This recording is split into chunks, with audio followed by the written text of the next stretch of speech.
Salam alaikum. Indigo Voice back here with a deeper analysis of jinns. I have, just like I did in the Angel series, I went through and I actually found the word jinn in the Quran and flagged it in the book. It is a lot less than angels, so this video won't be as long and it won't take 2 videos. And it is only the verses that I found where the actual word jinn is actually in the Quran versus just being part of the translator's interpretation to include the word jinn within their interpretation of the context of the Quran. So these are verses that actually have the word jinn in there so that we can analyze that and try to understand why did Gabriel give this particular message with these, with the word jinn, and how they differ from humans and how they differ from angels, and how we can try to understand a little bit more about the nature of jinns. Okay, so are we ready? So it's interesting to note that in the Quran, I did not find the word jinn until we reached Surah 6, line 100.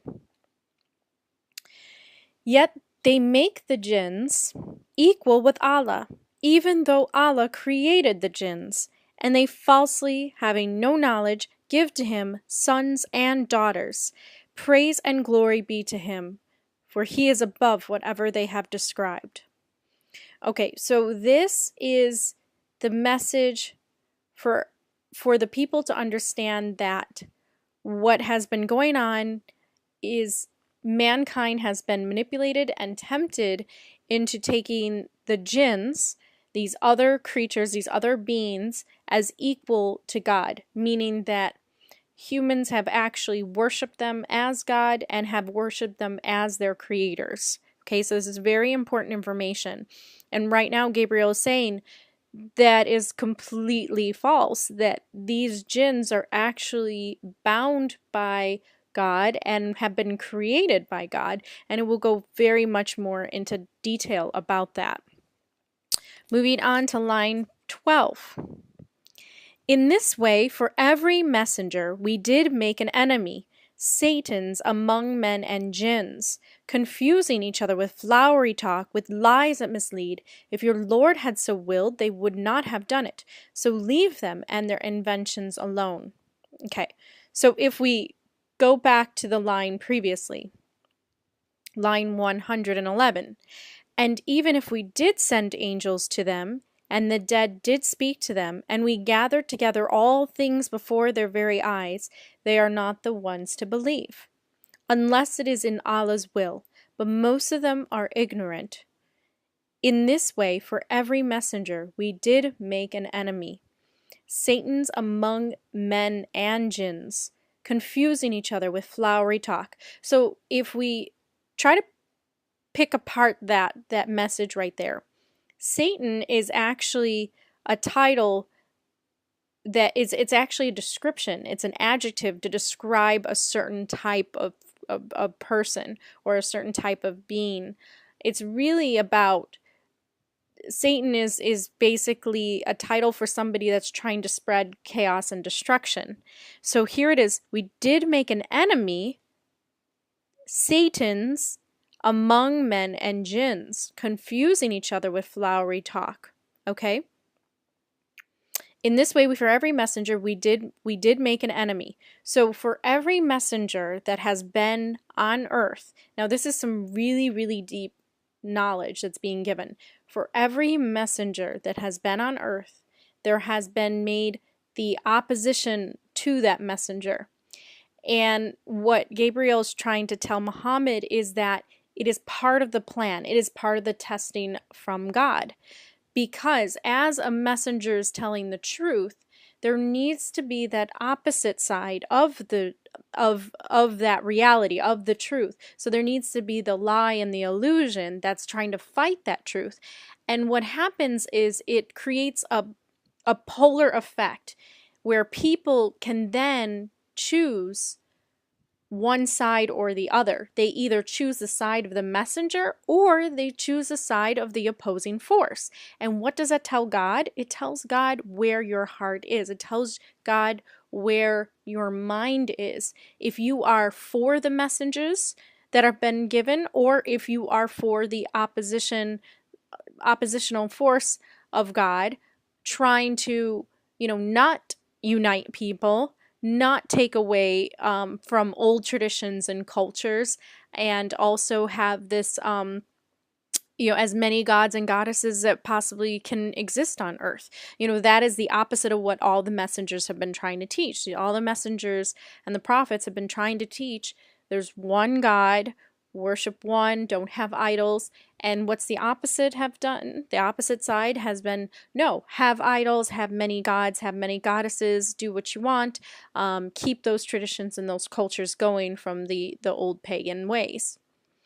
And so this is right here, very, very deep information given to Muhammad to say that Allah has done that, has allowed that to happen, has allowed that polarity to exist on earth in order to test people.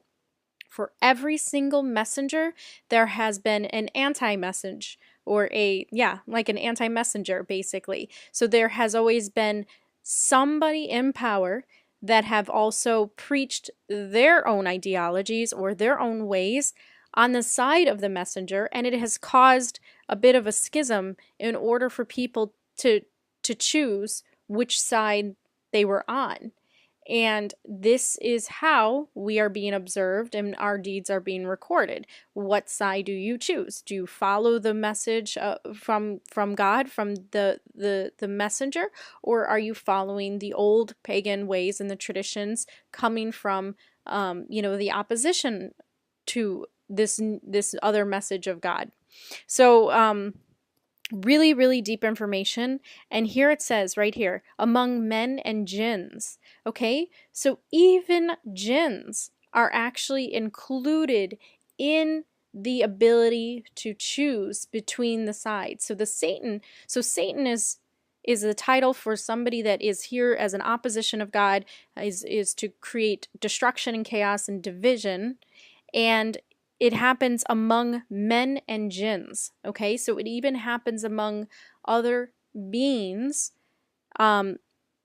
So that is an attribute that jinns have, that they are not all powerful in any way. They're actually subjected to the same tests and trials as mankind is. That's what it's telling us right here.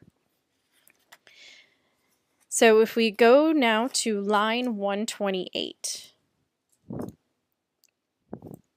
And on the day when he will gather all of them, jinns together, so jinns is in parentheses, and say, O you assembly of jinns, many of you did mislead from the men.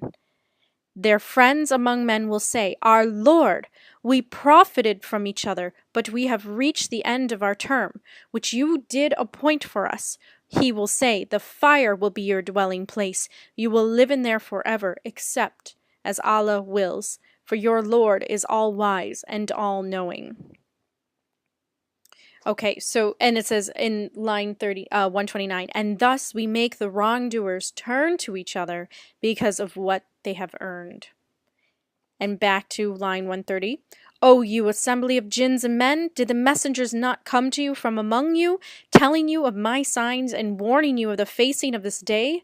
They will say, We bear witness against ourselves. It was a present life that deceived them, and they will bear witness against themselves that they rejected faith. So this right here is giving us some insider information that God will collect all mankind and jinns together, and the jinns will even be questioned for their deeds. They are not above the laws of God. They are actually part of this story that's unfolding. They are a very important part of our test in humanity to see, are we going to follow the jinns or are we going to follow the messengers of God and the angels? So really, really important to our trial as humans to understand this. Okay, now we move on to Surah 7, line 38. He, Allah, will say, "You enter the company of the peoples who passed away before you, men and jinns, into the fire. Every time a new group of people enters, it curses its people of related place until they follow each other, all into the fire. Say the last group about the first group, Our Lord, it is these people who misled us. So give them a double the penalty of the fire." And he will say, "Doubled for all, but this you do not understand." And if I continue for line 39, then the first group will say to the last one, "Now you see you have no advantage over us, so you taste the penalty for all that you did." Verily, for these people who deny our signs and treat them with displeasure and false pride, there will be no opening of the gates of heaven, and they will not enter the garden until the camel can pass through the eye of the needle. Our reward is like this for those in sin. Okay, so that idea of the camel passing through the eye and the needle is something actually that appears in the Bible. And I will say that what that means to me is that when matter can arrange itself to the point where everything dissolves and becomes completely mutable by God, all atoms rearrange themselves, and a camel becomes so small part as this new creation from God and can pass through the eye of the needle. That is the idea of when possibly these people can be admitted into the gardens. So it is completely on the choice of God alone.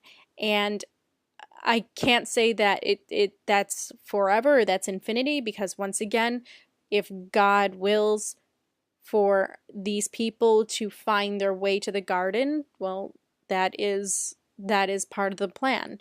I do not know. So we can't say if they are in the fire indefinitely. It is all up to God. But we can very much understand that what happens is the people that have followed the jinns, the people that have been misled by the jinns, will follow the jinns into hell on the last days, and they will blame each other for what has happened. And here it is where it's saying right here that you cannot blame each other, that everybody has taken part in their choice to follow the wrong path. And they will not enter the garden until the camel can pass the eye through of the needle. Our reward is like this for those who in sin. So the idea that they will stay in this state that they have chosen until Allah decides and makes a way for them, in a sense. So it is very important to understand that right now many people are being manipulated by these jinns, and we will go into a little bit more of what these jinns could be, and how they aren't really fairy tales or genies or anything of that sort, that they are real existing beings that have a lot of influence on humanity right now. So let's move on. So Surah 7, 179. We have made many jinns and men for hell. They have hearts with which do not understand, and they have eyes with which they do not see, and they have ears with which they do not hear the truth. They are like cattle, no, even more less, because they are careless of warning. Oh, sorry, no, even more lost. So they're even more lost than cattle because they are careless of warning.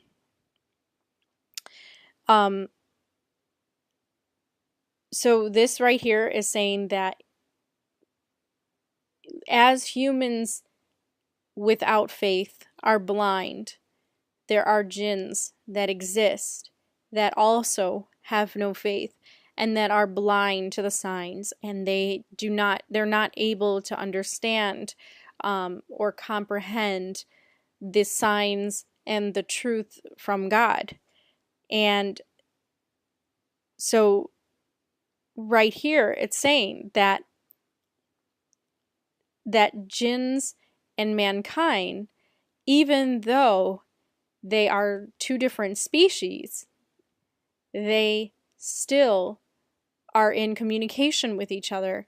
And some men have followed the jinn, and the jinn have been blind in their faith throughout all these years that they have existed, that they have led mankind wrongly.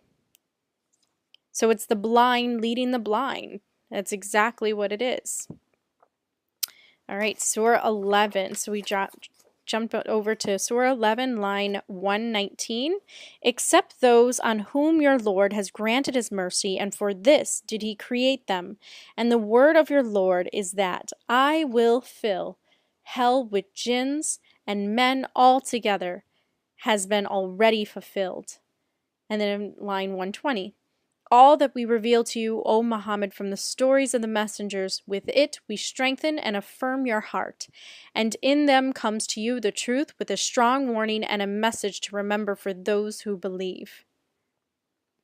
So right here, this is another warning. This is another warning to the people of the past and of the present, that you should be very wary of the jinns that are going to mislead mankind.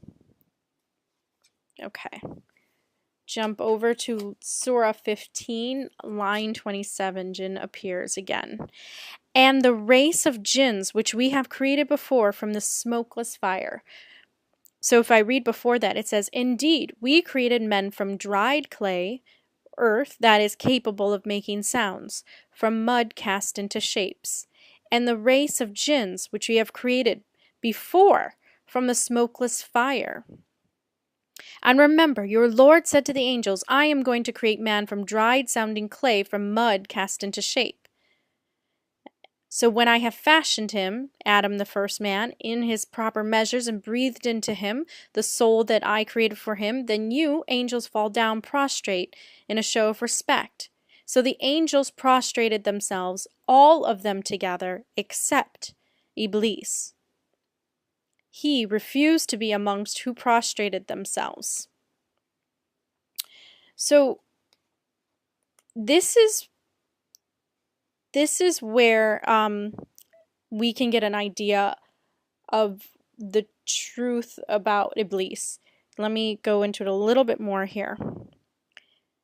So continuing on with line 31. Except Iblis, he refused to be amongst who prostrated themselves. Allah said, O Iblis, what is the reason for not being from those who prostrated themselves? And Iblis said, I am not one to prostrate myself to man, a mere human whom you created from sounding clay, from mud cast into shape. And Allah said, then you get out from here, for this verily you are outcast and cursed.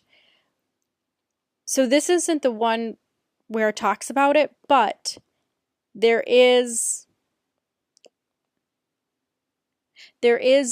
a line which I cannot find where Iblis actually says, I am created by fire and man is created by clay. Why should I prostrate? So that appears in the Quran as well.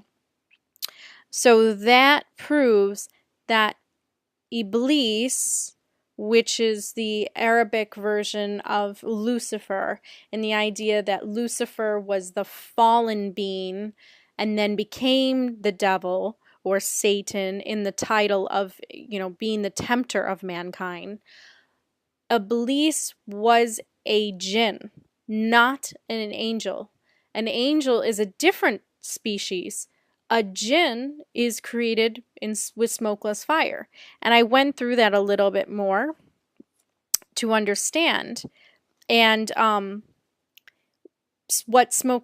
order to make a smokeless fire, I was looking this up, it has to be combusted products, which are basically water and carbon dioxide, which then turns into a vapor. But what makes a smokeless fire versus a fire with an actual smoke coming out of, out from it, is that a smokeless fire is completely combusted fuel. It is a pure energy form. So a smoky fire, one that is actually where you see the smoke, just means that it's incomplete, combusted. It's not completely transformed into fire. So if we actually think about it, what a Jinn is another type of element than earth, basically, but it is also made with the same kind of properties, because water and carbon dioxide, and then we have carbon and we're made of water. And as we know in the Quran, every living thing is from water first. Water is like the main element created, used to create life. So it's not that jinns are just like a fire devil running around. It's not that.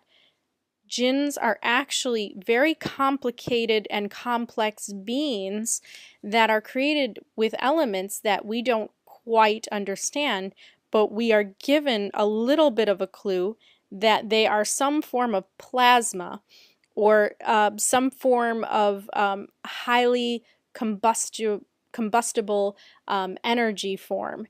So here's what plasma is, the definition. Because it's one of the states of matter. We have liquid, we have gas, we have solids, and now we have plasma.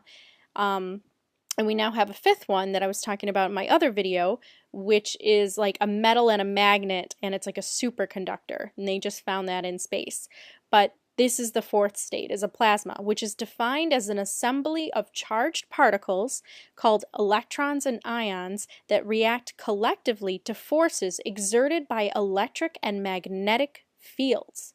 Okay, so that tells you that jinns are very complex beings. They are not just like a caricature flame with like legs and arms walking around. They actually are other creations, extraterrestrials, okay, what we would think of extraterrestrials, because they don't, they're not earthly creatures, and they are sometimes invisible, as we will learn in the Quran it talks about. They are actually created as complex beings as humans are, but they are created with totally different elemental structures to them. And on a spiritual level and a metaphorical level, the idea that they have been created with fire and we are created more with earth could represent the idea that jinns are more susceptible towards fiery emotions such as hate and wrath and envy and those other types of negative emotions. So on a metaphorical level, that is also why they are created with fire, whereas humans are created with the earth. Allah wanted all types of beings to be in the galaxy and to be in the universe. So we were created after the jinns, we were created after the angels, and we all have our different types of elemental structures to us as a species. So it's very important to understand that jinns are not fairy tale like fire beings. They actually are very complex beings that exist, and they have just a very different elemental structure than humans. And we can't be sure exactly what they're all completely created with, but we have wisdom from the Quran to understand that one of their main property is smokeless fire, is the completed combustible fuel of hydrogen and carbon dioxide, which is what makes a smokeless fire.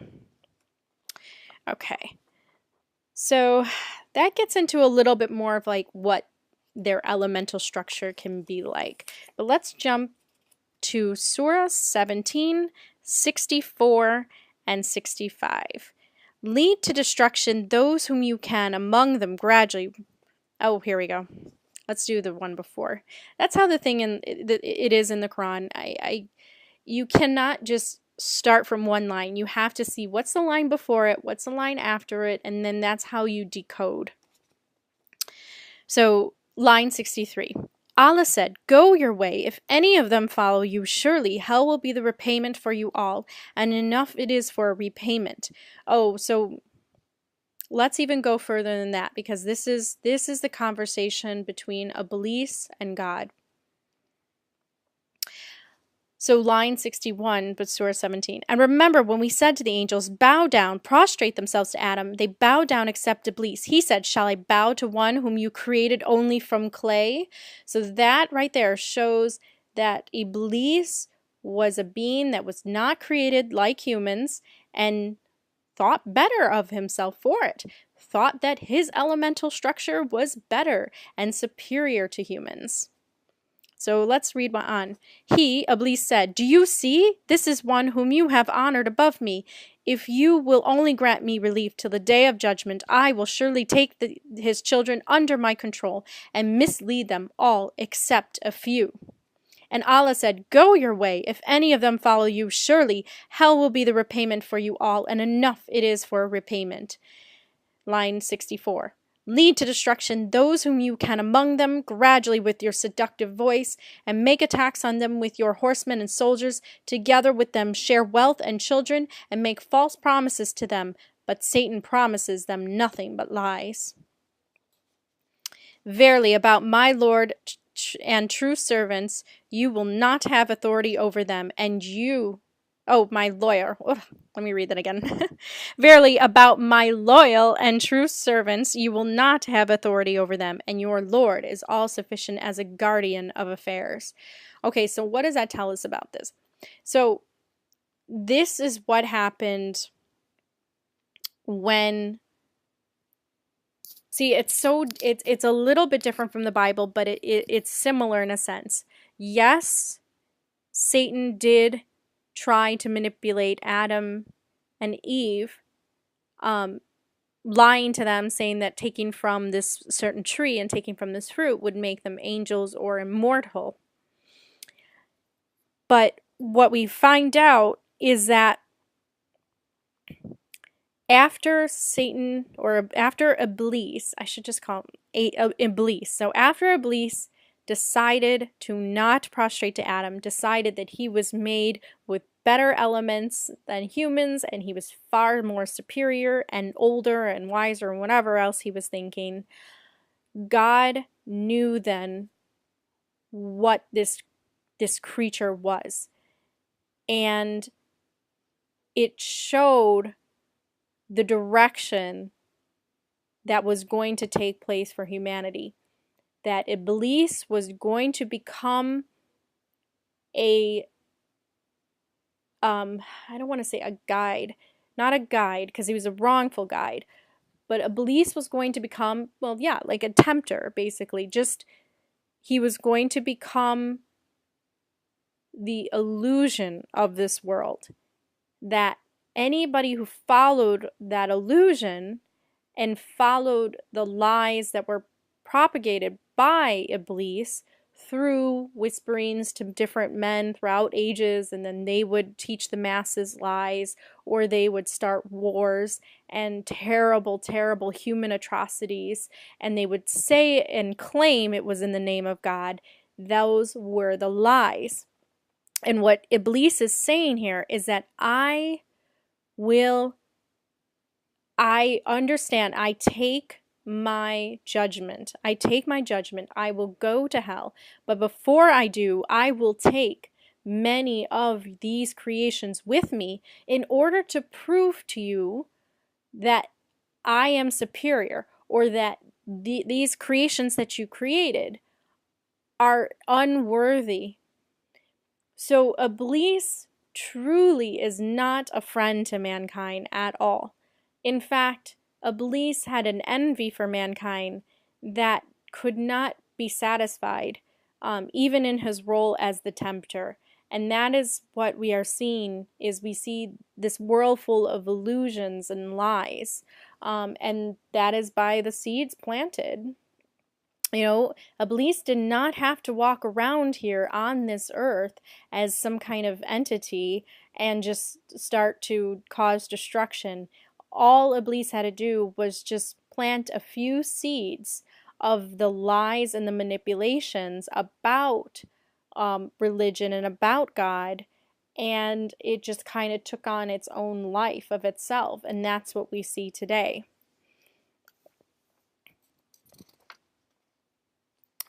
And it's not even just about religion. I mean, there are lies and illusions about the self, about, you know, who we are as humans, and there's just so many falsehoods in the world, and you can see it very clearly when you align your compass towards God and towards what the messengers have taught, and you follow that type of path. You stay very clear of the lies and the illusions. And that's where, when it goes into the idea of when Allah says, "But for my loyal servants, you will not be able to touch them." So that tells us that jinns or Iblis is also very bound to the laws of intervention, meaning that nobody can be affected by Iblis or by the jinns unless they provoke it, unless they ask for it into their life, or unless they do strange rituals that open themselves up to the manipulation from them. I mean, that is also a very, very true quantum physics idea, the idea that your thoughts create your energy. So if you are reaching for demonic wisdom or gaining power or anything like that through, you know, opening up channels to jinns and things like that, that is when you will receive it, because that is when you are allowing it to come into your life and you are open to that. But if you are a servant to God, and if you are very, very clear in your path, they cannot come on your path and take you away. They can lure you away, but only from the outsides. But if you have a clear mind of where you are going and where you are headed, they cannot affect you in any way. And that is very, very important.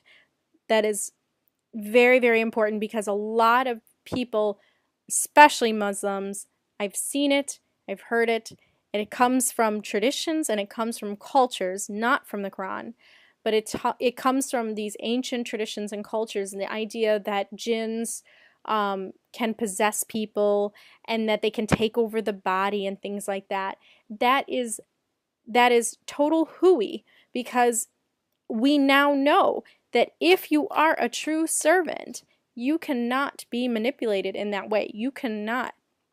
So that's very, very good news for those who have a strong spiritual core, that they cannot be swayed in that kind of way. It's almost like, you know, the light is always on, so the darkness can never scare them, and they always know their path, so they can't really stray from it anymore.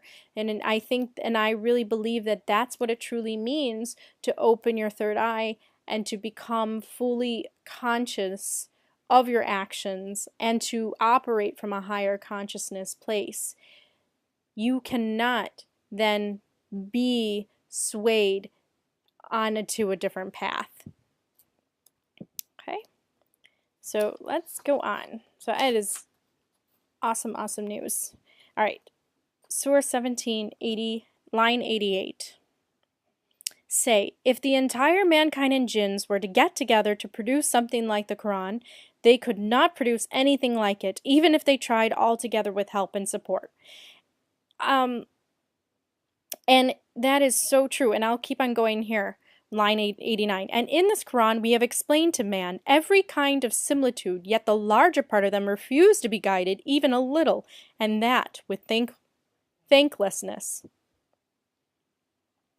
So what this is saying is that, and it's true, because I've tried so many times to read the Quran from a perspective of a skeptic. Like I said, I'm a very logical person. I like to analyze things from every angle.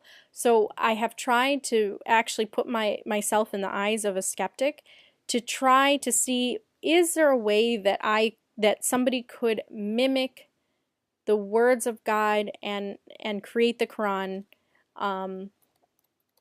like a fairy tale, or just come up with it in their imagination.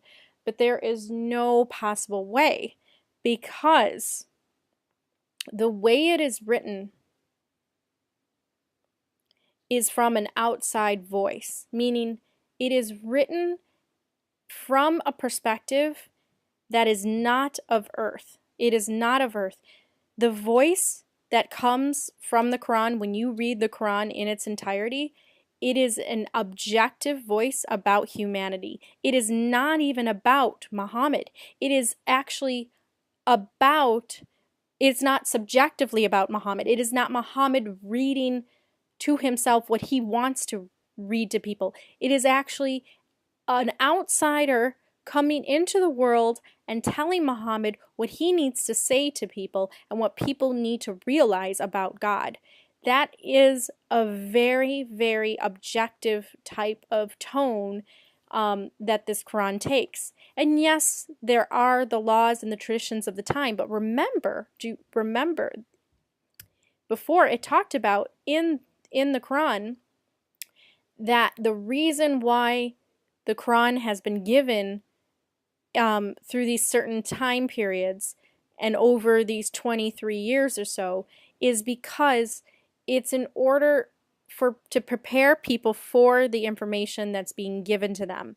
That if Muhammad had to give this entire revelation in 1 year, no one would understand it. Little tiny bits of information had to be given at a certain period of time because humanity was becoming ready for it. And what happened was the first revelations of the Quran opened the minds of the Muslims that were already starting to think like the Christians. They were already starting to see, well, that doesn't make sense. Why are we worshiping 300 gods, and why are we burying our daughters in the sand?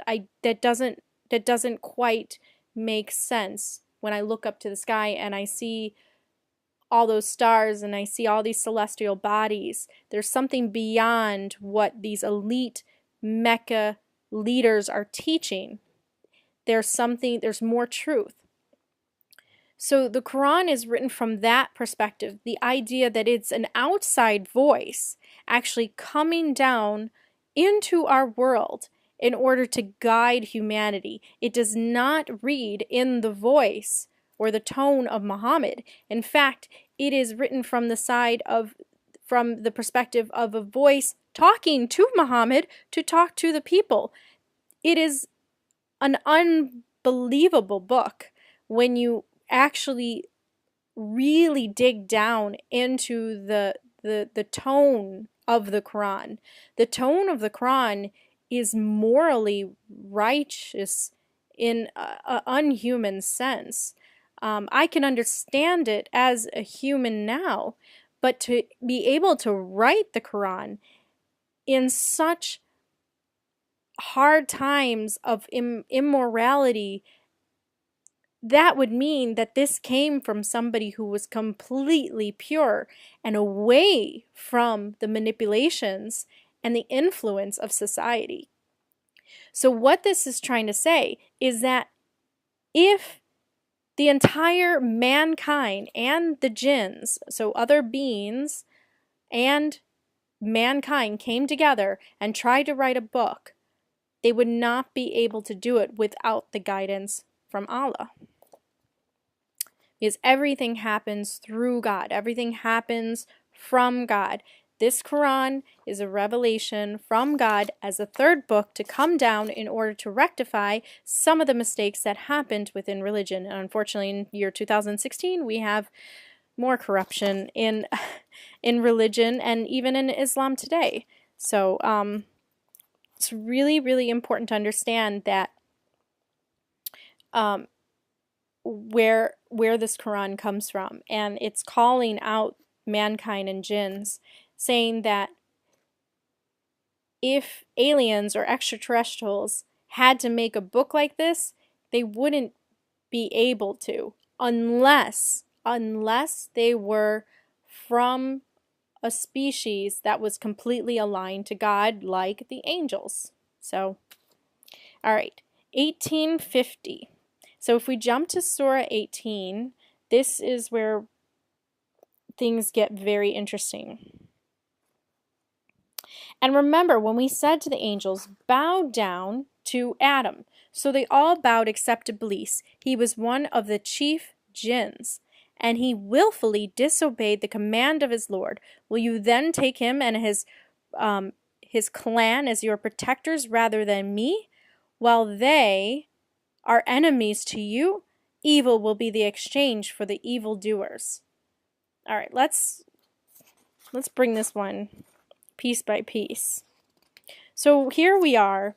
This has been a debate in my mind, and I've been going back and forth, and I see that many Muslims are divided on this. Some say that Iblis was an angel, some say that he was just a jinn. I would say 100% reading the Quran so many times as I have, and now really truly understanding the different elemental structure of an angel versus a jinn, Iblis is a jinn. Whatever extraterrestrial being that was created before humans, Iblis is a jinn, is not an angel. That is a lie. The idea that a fallen angels do not fall. And this is the idea that this is possibly a species that was created maybe a little before the angels, maybe after the angels, who knows, but they do seem to be younger in the sense that they hold less wisdom than the angels. The angels do not know everything, but they do know a lot. They have been around much longer, and they seem to have been around much longer than the jinn even. The jinn seem to be a species that is relatively as young or just a little bit older than humans, because it seems like the jinns have also the ability of free will, and we'll talk about that because they can choose to actually be on the good path, or they could choose to be on the bad path. And they also seem to be a species that is unsure of itself in its pathway, in the sense that jinns seem to also be a species also looking for God, also seeking truth. And angels seem to already be a species that already knows it. They are very much aligned to it. So I would say that angels were created first, jinns, and then humans. I would say that that seems to be more of a logical reasoning in my mind of why jinns are so different than the angels. But here we have that Iblis was actually a chief jinn. Okay, chief is in parentheses, so I'm not sure if that happens in all the translations, but he was one of the jinns. He willfully disobeyed the command of the Lord. Will you then take him and his progeny and his clan as your protectors rather than me? While they, the clan of Iblis, are enemies to you, evil will be the exchange for the evildoers. I did not call them to see the creation of the heavens and the earth, nor even their own creation, and it is not for me to take as helpers those who lead men astray.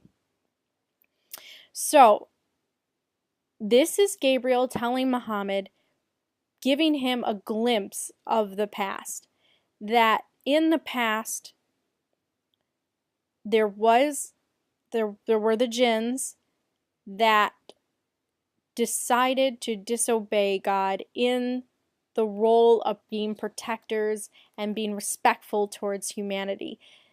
So Iblis formed his own little army of jinns that followed him. And Allah is saying, will you take Iblis rather than what I have shown you? And here it is saying in line 51, I did not call them, the jinns, to see creation of the heavens and the earth, nor even their own creation.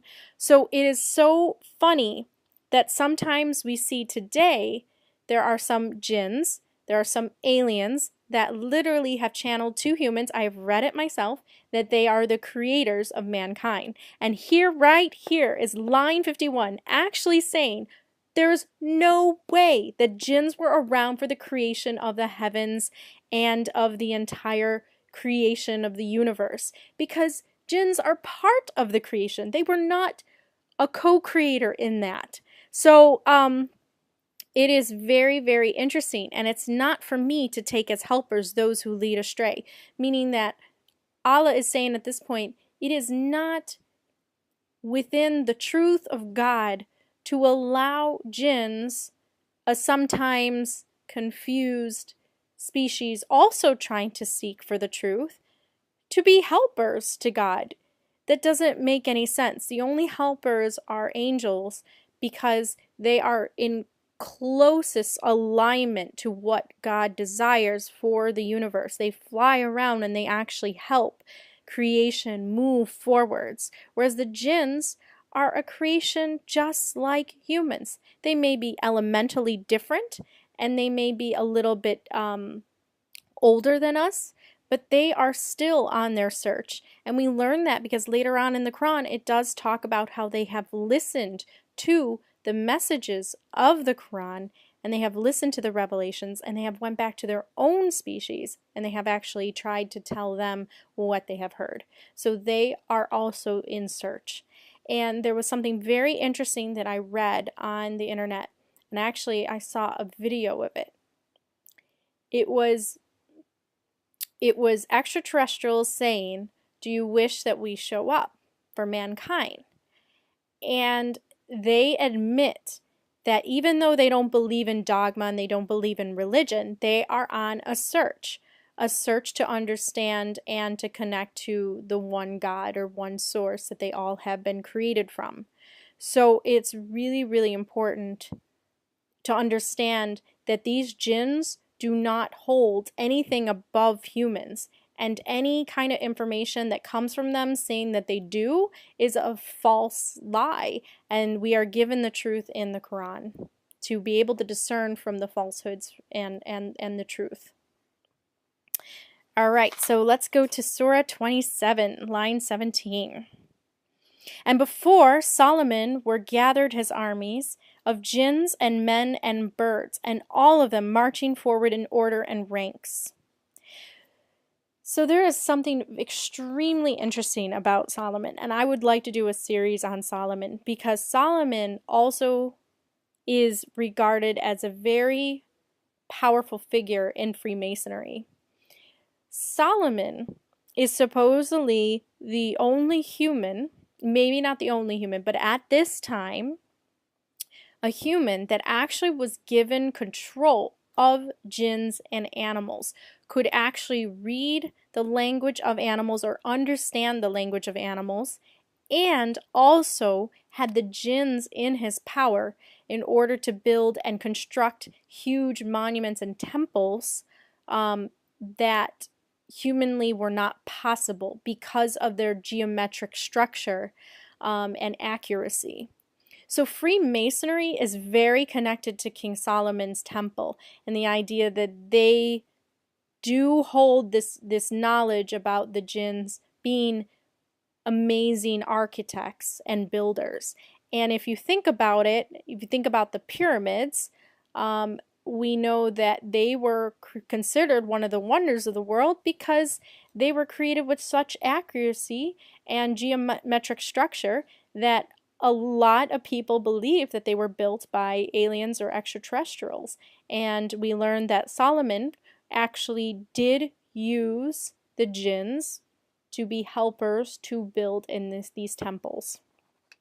So jinns, as another trait, they can be used by humans, or not necessarily used, but humans can communicate to jinns, and with the power from God can actually tame jinns enough to have them be able to build or construct things under um, under their guidance.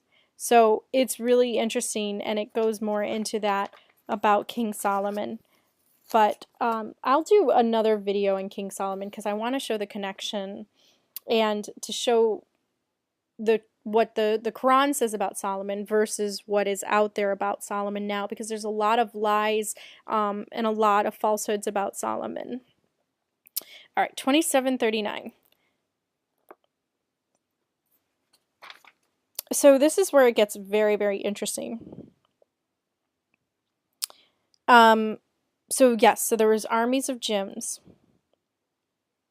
And here it says 39, but I'll go to 38. He said to his own army, "You, chiefs, which of you can bring me her throne before they come to me surrendering as Muslims in submission?"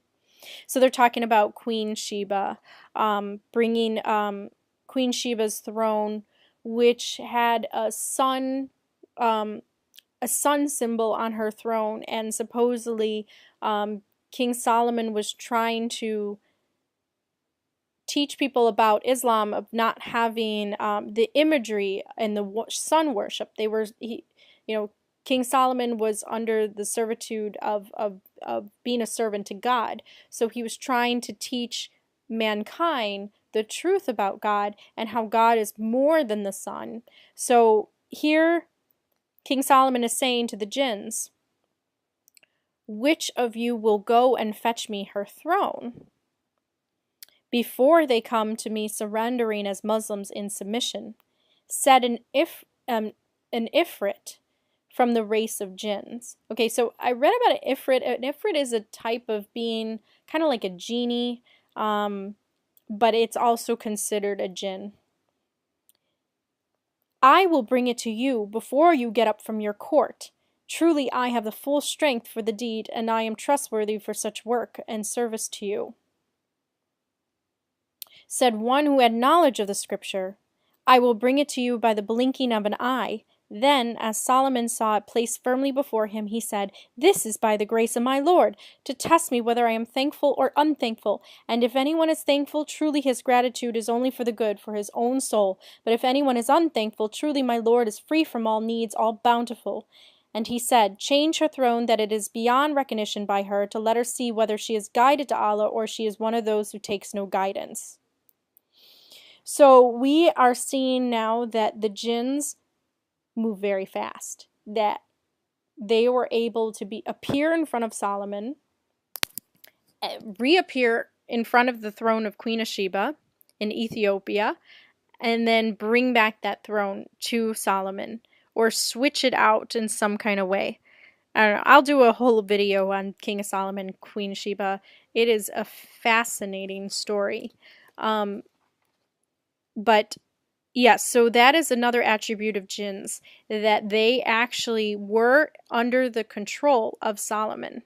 And they operate under a different time than we do.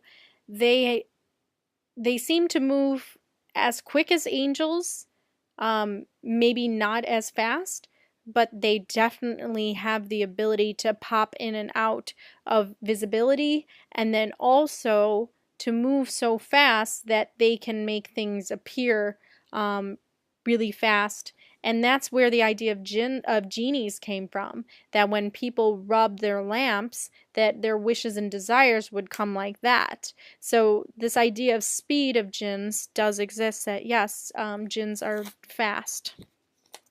They move very fast, and they move in different time than humans do. Probably because they're older and they've had, they have more technology, or higher technology than humans do, in order to increase their speed, either using vehicles, or maybe they have figured out a way how to increase their own natural speed of their bodies. Who knows? But very, very interesting about King Solomon and the jinns. All right, going on to Surah 32, line 13. And if we so wanted, surely we could have brought every soul its true guidance. But the word from me will come true, and I will fill hell with jinns and mankind all together. All right, once again, mankind, jinns, and hell all together that have followed each other, that have worshipped each other, and that have completely ignored the messages of God. All right, Surah 34, jumping there, line 12 through 14. And we have made the wind obedient to Solomon. Its early morning was a month's journey, and its evening flow was a month's journey, and we made a large container from molten brass to flow like water for him. And by the leave of their Lord there were jinns that worked in front of him, and if any one of them turned away from our command, we made him taste the penalty of the blazing fire. They, the jinns, worked for him, and he wished, making arches, images, basins as large as ponds, and large cooking vats of kettles held, and family of Dawood or David, you work with thanks, but only a few of my servants are thankful. Then we ordered the death of Solomon. Nothing showed them, the jinns, his death, except a little worm from the earth, which slowly kept biting away at his staff. So when he, Solomon, fell down, the jinns clearly saw that, if they had known the unseen, they would not have been in the humiliating penalty of their work. So this is talking about how Solomon was in total control of these jinns by the power of our Lord. And the jinns made arches and images and basins as large as ponds of water. They had made all these different types of structures. They were the architects. They held a vast array of knowledge that maybe humans didn't have as far as building. And that's why it's connected to Freemasonry, the idea of King Solomon's Temple. And possibly the jinns are also connected to Freemasonry. So it's very, very interesting. Here we get an idea that when Solomon died in his old age, or whenever Allah decided for him to die, he actually died standing up on his staff. So he was just taken, his soul was taken from that place. He stood and he was standing there. And the only reason why the jinns noticed that Solomon died was when a little worm was actually biting at the staff of his stick that he was standing on, and Solomon fell over because, it lost its balance because the little worm was eating at the stick. And the jinns finally realized that Solomon was not there. So that tells you a little bit about the intelligence level of the jinns. They are not the most aware of creatures. They actually are sometimes as blind as humans are, and they may not be as aware of their surroundings as the angels are made to be. So that's a very interesting attribute to understand, that some people may be tricked into the idea that these jinns know more than them, and that they see more and they have higher knowledge and all this kind of stuff. But here we are given an explanation that to show that some of these jinns didn't even know that Solomon was even dead. They didn't even know until he fell over. So that's how sometimes clueless they are. And I don't think they're all a hive mind. I think they all have different levels of consciousness, just like humans do. So it's interesting that these particular ones that were the workers weren't necessarily the most brightest or the most aware of the beings in the universe. 3441. They, the angels, will say, "Glory to you, you are our protector," not them, no, but they worship the jinns, and most of them even believed in them, the jinns. So this, if I go back to line 40, "And the day he will gather them all together and say to the angels, was it you that these men used to worship?" So we talked about this in the last video, that the angels will be asked, was it you? Did you make yourself be a goddess or a god on earth? And the angels will say, "Oh no, glory to you. You are our protector, Lord, not them. They have worshipped the jinns. Most of them believed in them, the jinns." So the angels will tell on the humans and will say, "Oh no, no, no, you don't understand that the humans actually were worshiping the jinns, and we never told the humans to worship us, but the jinns were the ones that told humans to worship them, and many of the humans followed that trap." All right. Actually, Surah 37, line 158. "And they have invented a blood relationship between him and the jinns, but the jinns know very well that they also have to appear for judgment." So, let's go back a couple lines because this is really interesting. Yes, to line 152. "Allah has had children, and verily they are liars. Did he then choose daughters rather than sons? What is the matter with you? How do you decide? Then will you not remember or receive the warning? Or do you have clear authority? If so, then you bring your book of authority if you are truthful." And they have invented a blood relationship between him, capital him, so God, and the jinns. But the jinns know very well that they also have to appear for judgment. So this is once again talking about mankind being deceived and worshiping these jinns that were taking place of goddesses and gods. And they lied. They said, I also heard about the Elohim, I guess, the idea that, I don't know if it was in the Jewish scripture, but the idea that God had angels as daughters and sons, literally like a Zeus character, had these daughters and sons, many of them, and they were related to God in that type of relationship.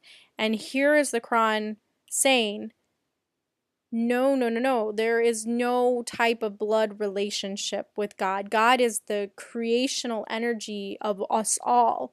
There is no blood relationship. That's a very pagan idea, and it needs to stop because it's leading into the deception of mankind to worship these other creatures, these jinns. All right. Surah 41, line 25. "And we have given to them close companions of the same nature, who made it pleasing to them what was before them and behind them.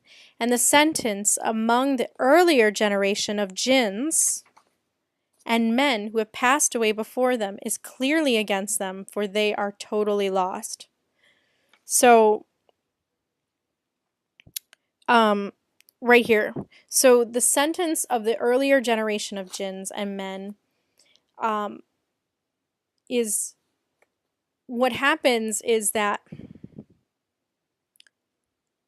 the temptation from the jinns deceiving mankind has led mankind on this very weird astray path. And what Allah is trying to say in this Quran through these messages and warnings is that even though that happened in the past, you can have a choice to not do what they did in the past. However, if you keep on going down the wrong path and keep following these wrong deities towards worship of them, your punishment is doubled because you not only have the sins from the past put on you, you also have your own because you knew, or you had the mind to understand that that was wrong, and you chose to follow the old traditions and old cultures anyway. So it's like time has doubled then the punishment, because no longer is humanity new in their understanding. They should know better by now because they're older now. They're wiser. 600 years after Jesus, the Quran came. So it's the Quran is harsh, but it's very truthful in the idea that it's saying, mankind, you should know better by now. And because you keep on making these same mistakes, the evil people that have been deceiving mankind, causing all this destruction and confusion and chaos, well, they are going to receive all of the punishment of the younger generations of jinn and mankind put onto them as well. So Surah 46, line 29, jump to that. And remember, when we turn towards you a company of jinns, listening to the Quran, when they stood in the presence thereof, they said, listen in silence. And when the reading was finished, they returned to their people to warn them of their sins. They, the jinn, said, O our people, verily we have heard a book revealed after Moses, confirming what came before it. It guides men to the truth and to the straight path. So this is where we start to see that jinns, like I've said before, they are also trying to find their way. They are also free-willed beings, like humans. They're just made elementally different than us. And not all choose a path to follow Iblis. Some actually choose a path to follow Allah and God. And they are not trying to tempt mankind. In fact, they mind their own business, or maybe they're helpful. I don't know. But here it is proof, the idea that they actually listen to the Quran revelations. This is what, Surah 46, so we can guess that this is many years later into the revelation. Maybe about I don't know, maybe like 6-10 years. Maybe it took this long to get this part. But by then, Muhammad is speaking in public to people about the Quran. And this is actually saying that jinns actually heard the messages and went back to wherever they come from, and they actually told their own species or their own set of beings that this is the truth from God. Now, it's each up to them individually whether they want to follow that truth or not. So we have this idea that jinns are indeed beings that can choose to be good or choose to be evil. They are not all appointed to be evil. In fact, they have as much free will as humans do. They are just created differently, and they are a little bit older than us. And they live in a different dimension than us. Okay. Where is the next one? Oh, jump to Surah 55, line 15. He created men from sounding clay, like the clay of pottery, or, earth, basically. And he created jinns from a smokeless flame of fire. So this is just that one line just showing us that jinns are made of smokeless fire. And I went into that more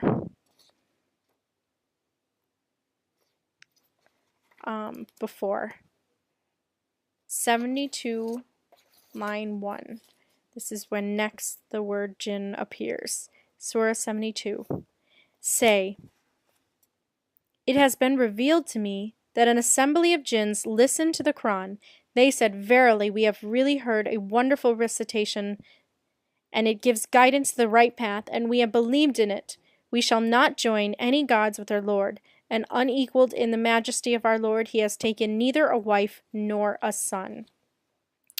So that surah is very interesting because it's called Al-Jinn. So Surah 72 is Al-Jinn, the spirits, which is what the translation of Al-Jinn, I guess, in English.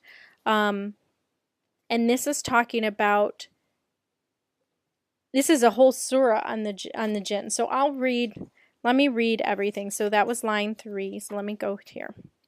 And that the foolish ones among us who used to say terrible and worse lies against Allah, and verily we do not think that no man or spirit should say anything that is untrue against Allah. It is true, there were persons among mankind who took shelter with persons among the jinns, but they only increased in them their mistakes.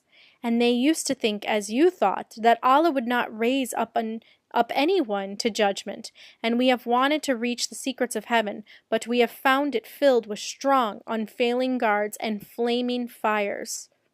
And verily we used to indeed sit there in the hidden places to listen in, but anyone who listens now will find a flaming fire, watching him and hiding to drive him away.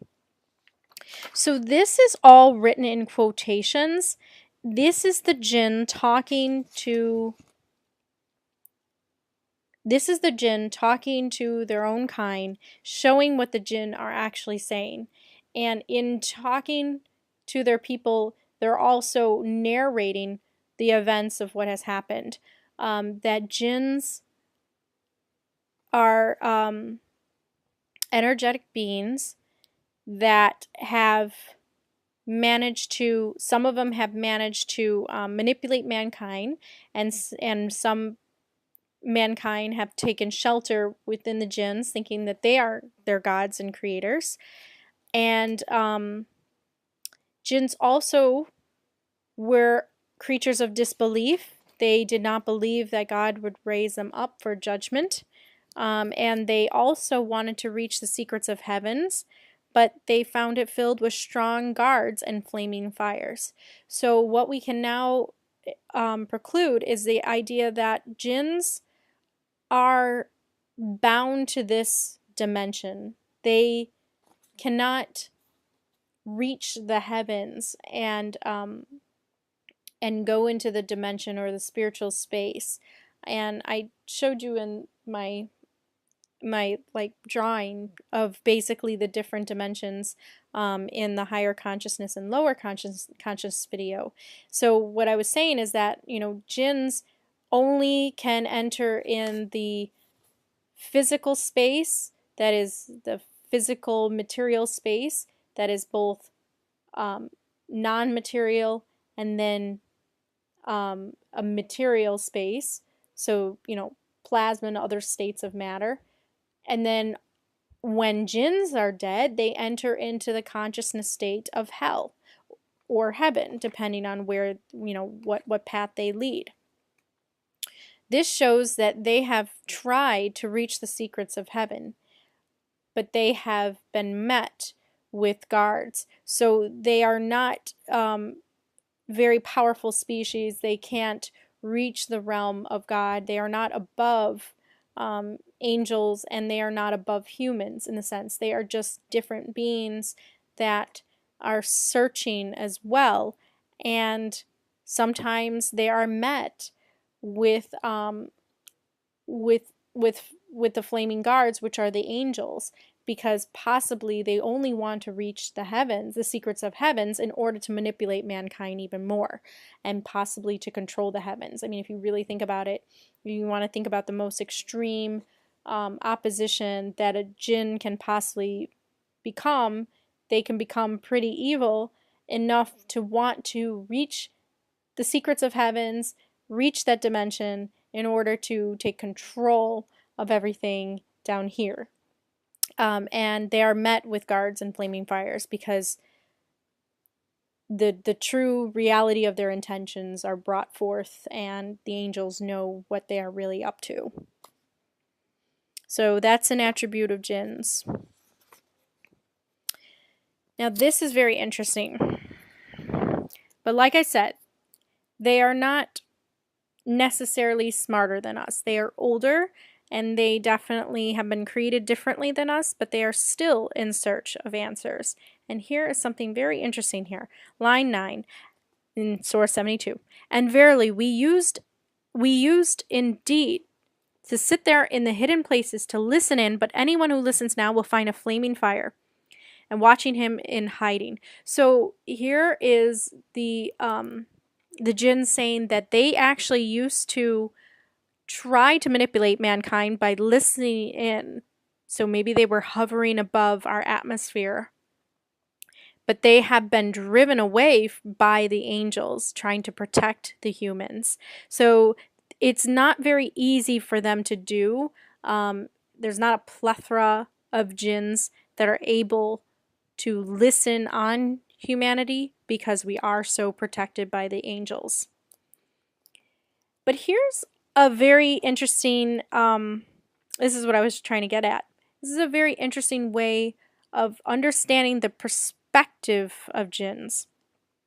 Line 10, and we do not understand whether suffering is intended for those on earth, or whether their Lord intends to guide them in the right conduct.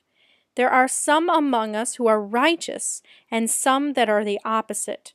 We are assemblies of jinns having different ways. But we think that we cannot resist Allah all through the earth, nor can we resist Him by flight. And indeed for us, since we have listened to the guidance from the Quran, we have believed therein, and anyone who believes in his Lord has no fear, neither of a decrease in reward for the good deeds, nor an increase in punishment for the sins. So this is obviously jinns that have decided to listen to the revelations and to come to terms with their limitations as a species. And they are saying, we do not understand whether suffering is intended for those on just earth. So they're trying to understand their place in the galaxy, and they're trying to understand our place in the galaxy. And they're saying, we don't understand if suffering is meant for humans on earth, or whether their Lord intends to guide them to the right conduct. Meaning, they themselves don't understand the nature of God. They don't understand why humans are suffering on earth and whether they should intervene or not. So this obviously is a quotation or is a glimpse into the mind of a jinn that has good intentions towards humanity, or at least benign ones. They are not trying to manipulate or be evil. And as it says here, we are assemblies of jinns having different ways. Some of us are righteous and some are very opposite. So this is coming from one that is not necessarily righteous, but yeah, one that has friendly intent, or at least either very neutral intent towards humans. And it is saying right here that they are trying to understand humans' place. They don't understand what humans are doing on earth, and they don't quite understand their role, and they're also searching, they're also seeking. So like I said, you know, the hierarchy is, you know, we have God, we have angels, and then we have the jinns, and then we have the humans. And the jinns are these other species that we would consider extraterrestrials because they're not human, and they're made elementally, structurally different than us, but they have all sorts of different ways and different paths, and that each one of them also has free will and free choice. So we can't all loop, you know, jinns together in one idea that they're all negative or all evil. You cannot do that, because we are told here that they also have free will. Okay. Oh, let me keep going, because this is really interesting, because it is all in quotations from this jinn. So, there are some of us among who are righteous, and some that are opposite. We are assemblies of jinns having different ways. But we think that we cannot resist Allah all through the earth, nor can we resist Him by flight. So they're saying that sometimes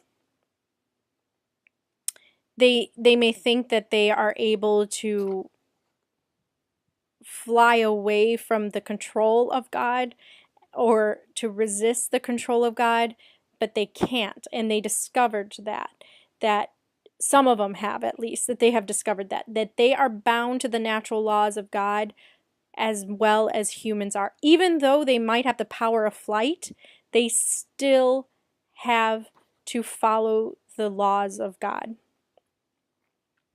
And indeed for us, since we have listened to the guidance from the Quran, we have believed therein, and anyone who believes in his Lord, he or she has no fear, neither of a decrease in reward for the good deeds, nor an increase in punishment for the sins.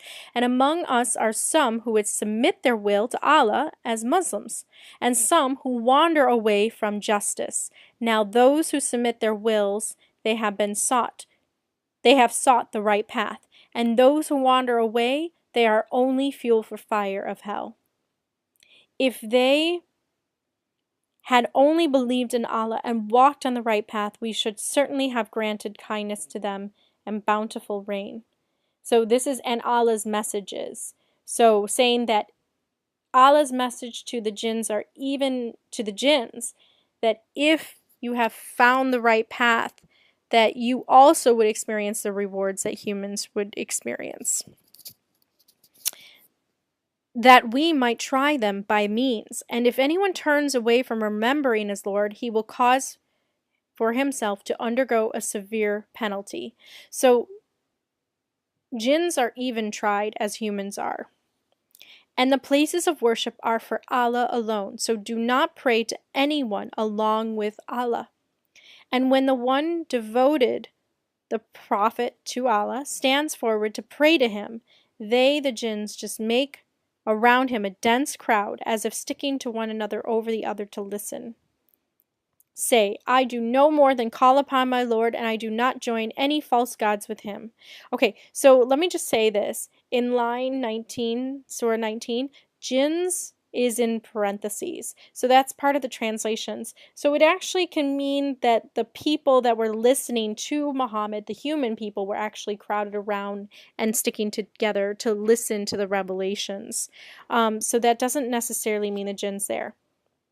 But here is where Gabriel says, Say, I do no more than call upon my Lord, and I do not join any false gods with him. This is also what Muhammad's supposed to say. Say, it is not in my power to cause you harm, nor to bring to you right conduct. Say, no one can save me from Allah's punishment if I were to disobey him, nor should I find protection except in him. Unless I proclaim that what I received from Allah and his messengers, for whomever that disobeyed Allah and his messenger, then verily for him is hell, he shall live in there forever. And length, when they see with their own eyes that which they are promised, then they will know who is the one weakest as their helper, and least important in point of numbers. Say, I do not know whether the punishment which you are promised is near, or whether my Lord will appoint for a longer time. He is all knowledgeable of the unseen, nor does he make anyone familiar with his unseen mysteries, except a messenger whom he has chosen, and then he makes a band of watchers march before him and behind him. And watchers are in parentheses angels, that he, the messenger, may know that they have truly brought and delivered the messages of their Lord, and he surrounds all with mysteries that are with them, and takes account of every single thing.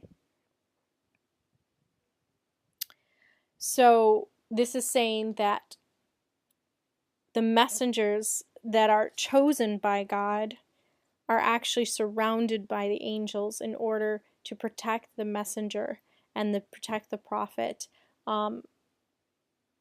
unless there's another plan. You know, obviously with Jesus there was a different plan. But last line for jinn is coming up. 114. So this is a whole surah because it's very tiny, so I'm just going to read that whole thing. Surah 114, An-Nas, which means the mankind. Say, I seek the shelter and security with the Lord, the cherisher of mankind, King of mankind, God Almighty of mankind, from the mischief of the whisperer who hides away and who whispers into the breasts of mankind, among the jinns and among the men. So what does that tell you? That tells you that jinns are also subject to Iblis's whispering. So we now have a true analysis of jinns, that they are not all evil, and that they have free will just like humans do, and that they are subject to the temptations from Iblis as well. And God is testing the jinns during this time, just as mankind is being tested. And when the universe comes together,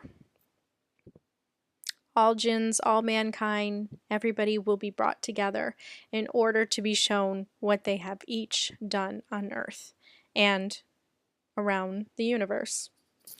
So, jinns are always in a very interesting subject, just as much as angels are.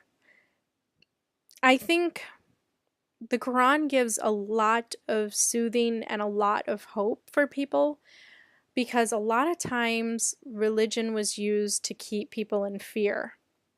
And what we can understand with the Quran, and at least what I feel deep down inside, is that I don't fear jinns.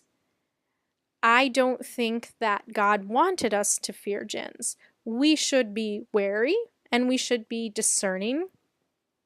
And we should also be understanding that they are on an equal level to humanity. They were created before us, but it doesn't necessarily mean that they are above us in any kind of way.